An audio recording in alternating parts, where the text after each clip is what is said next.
When you think of sports in Sweden, you probably immediately think of winter sports, and that's where a lot of their success in sports comes from. But when the weather warms up every spring, many of the country's 10.4 million residents like to get outdoors and play under the sun. Some of those sports are really big in the country, like soccer. Others can claim only a small number of athletes. It's the latter category that baseball belongs to, but organized baseball does exist there, and that's what we're talking about today. Baseball was first introduced to Sweden in 1904, about the same time it was first played in several Western European countries. In 1910, Västerås Baseball Club was formed, the first of its kind in Sweden. But unlike in Britain and France, there was no major league tour stopping there. The game was mostly played informally throughout the first half of the 20th century. No amateur league, no national team. The one exception to that was at the 1912 Olympics held in Stockholm. This was the first time baseball was played as a demonstration sport at the Olympics. On July 15th, an American team made up of track and field athletes played an exhibition match against Västerås BC. The Swedish team borrowed 3 American pitchers and 1 catcher, as their players were still very inexperienced. Only 6 innings were played, and the American team didn't bat in the 6th, instead allowing the Swedes 6 outs in their half of the inning. Final score was 13-3 in favor of the American team.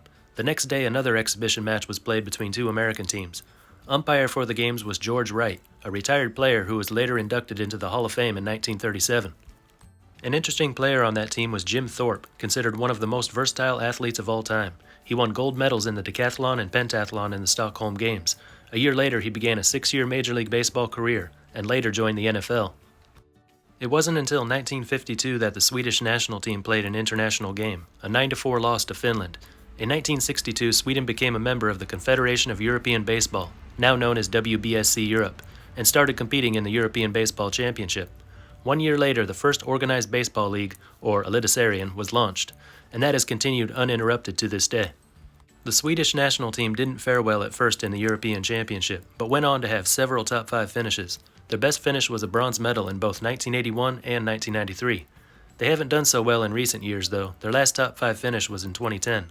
In 2019, they were winless, finishing last out of the 12 participating teams, and would have been relegated to the B-Pool tournament, but the event was expanded for the 2021 edition, and they were able to return.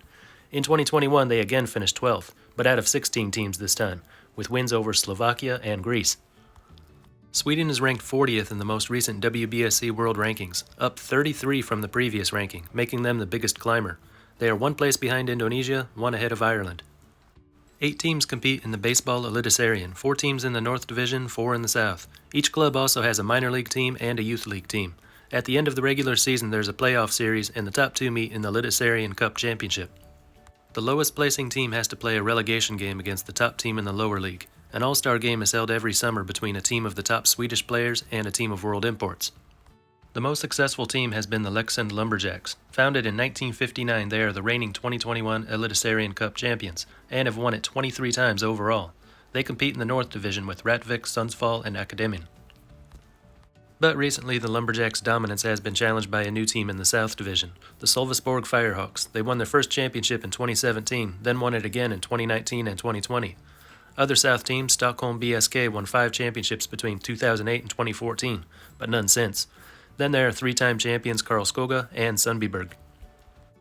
5 players who were born in Sweden have gone on to play in Major League Baseball, and as you can probably guess, all 5 of them played over 100 years ago. The best of them was Erik Eriksson, a pitcher who played a 7-year Major League career between 1914 and 1922 for the Giants, Tigers, and Senators. The other 4 Swedish-born players only played in 1 or 2 Major League games. A born and raised Swede reaching the Major League level in the 2020s is not likely to happen. Possible, but not likely. The first thing that would need to happen is a young athlete with the right abilities choosing baseball as their sport. That would be hard enough given that it's not a widely known sport in the country, but we've seen it happen in other countries, so we know it could happen. Then he would need to spend some time abroad. The training and competition in Sweden would not be enough to get him to the next level. And with Sweden's dark, snowy winter keeping most people indoors for the winter months, he would probably want to head south and train during that time, somewhere like Italy where Europe's MLB academy is. And that would take money. Sweden is a rich country, but baseball is not a top priority there. A more realistic goal for the near future would be to just do better against other European countries, make their national team one of the top 10 in Europe, have their champion club reach the European Champions Cup. Presently, they're nowhere near qualifying for it. The popularity of baseball as a viewing sport is mostly limited to those actively playing it, so naturally the best way to get people into baseball is to get them on the field. And there's no lack of effort there. Baseball clubs in Sweden do their best to try and spread the game around the country. But there is a wide variety of sports available there, and they're all competing for the young athletes. Baseball facilities are limited, but they do exist. Baseball 5 was just introduced to the country in 2021. This could be a much easier way to introduce the sport to young people in Sweden. It can be played indoors, takes up less space, requires fewer people, and almost no equipment. If they can get people playing that regularly in the winter, it might be easier to convince some of them to try out the bigger outdoor version in the summer. They have their own bat and ball sport there called Brandboll, which is also played in neighboring countries. It's mostly played informally, but there is a Brandboll World Championship that takes place in Sweden every year. There are a lot of similarities between Brandboll and baseball, and most Swedish youths have played it. So when they're first introduced to baseball, it's not really hard for them to understand, and they may already have some of the basic necessary skills from playing Brandboll. Swedish teams do travel across the border to compete in other countries, and they welcome teams from their neighboring countries. But the talent level and enthusiasm for the game is no greater in Finland, Norway, and Denmark than it is in Sweden. So for now, baseball is facing an uphill battle there. Maybe one day we'll see the league expand, maybe a few minor league prospects coming from there, but it's going to take some time. Anyway, that's all for this one. Until next time, this is Baseball International. See ya.